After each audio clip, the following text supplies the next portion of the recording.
Let's begin at bridge and select the two images in order to open them in Photoshop.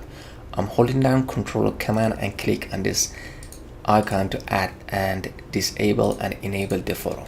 And right now I press Command and Control O and waiting to open this in Photoshop. As you see, images are open up in tabs in Photoshop, and I can click and drag it to this straight line to the left and switch between this and two. It's easy. Drag it and put it this way. So this is the first one and this is the second one right now. If I want to see both of the images together, I can go to Window and Arrange and Tile All vertically. Look, Windows, Arrange, Tile All horizontally. So basically most of the time works like this, vertically.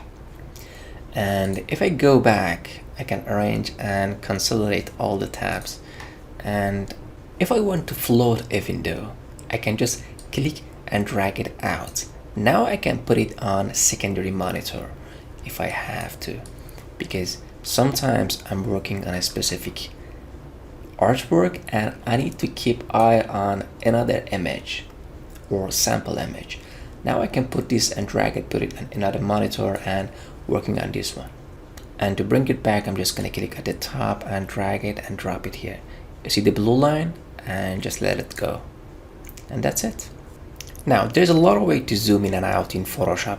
If I go to View and Zoom in, Command and Control plus, zoom out, Command and Control minus, fit to screen, Command and Control 0, and 100% view, Command 1.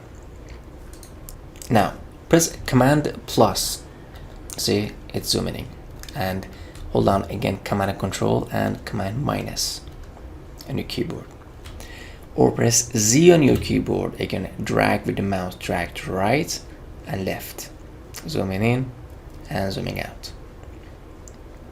If it's totally zooming, if you press Command and Control 0, is going back to the default image size. And that's basically it. If I zoom in, if I hold down space, you see this hand, and you can move it around, up, down, anywhere. Again, it's zooming, I'm going back. Again, I'm just gonna move up and down, holding down the space bar, and that's it. And one of the cool features in Photoshop is that this one, guys, come here.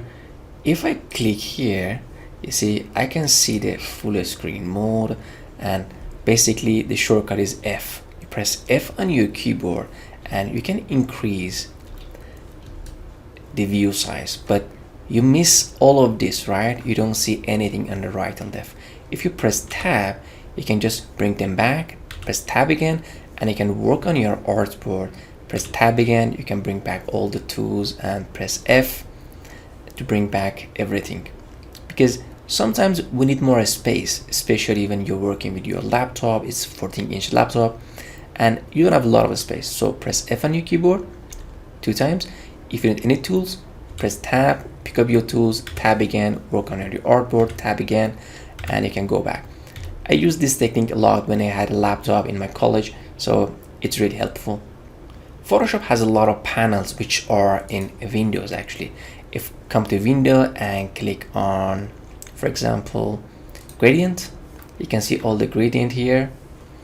So if I go back to Window, you see the gradient, there's a check mark here. And I can come to histogram. Now if I go back, the histogram is check mark as well, so because it shows that here.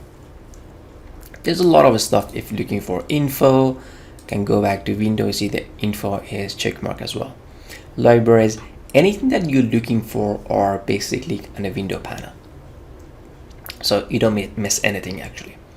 And the other thing is workspace. Sometimes by default you are in essential default, which basically, because I changed this to this way, so I can go back to Window and see the essential default. I can reset essentials and everything going back to the normal. Again, workspace, graphic and web is going to be like this. Window again,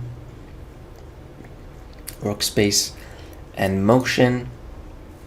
As you see, by default Photoshop is changing your artwork and panels. If you're looking for painting, this is gonna be your default panels, and you can also change it. I can come here and I can add, for example, the character, and even though it's appearing here, I can drag it and drop it here.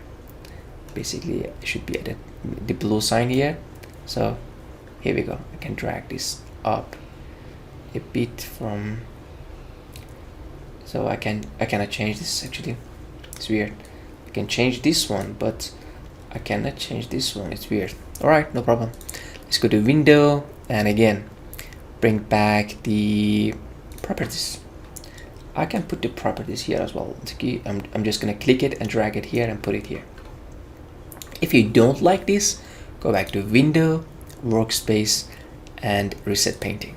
So anything going back the normal and default. So by default, I'm just gonna come back here and put it on photography.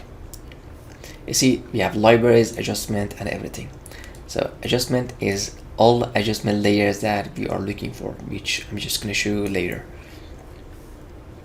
Anytime I want to work on this layer image, I have to check off this lock. I just click on it and it's just gonna go away, and now we can work on this layer. The other cool thing is sometimes I just come here to the workspace and looking for essentials. I'm just click on essentials, right click and close the tab, again right click and close the tab. So everything here is cool. I'm just gonna keep it on. Properties is fine, and I like this one and I want to save it. So anytime I'm just gonna go back, I want to be like this. So go to window, go to workspace and new workspace. I'm just gonna call this SoliArt and click save. Now if I go to workspace, I have something called SoliArt. See, let's go to graphic, let's go to window and let's go back to SoliArt.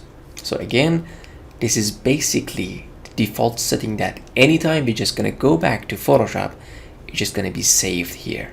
So we don't need to change it every time that we're going back to Photoshop.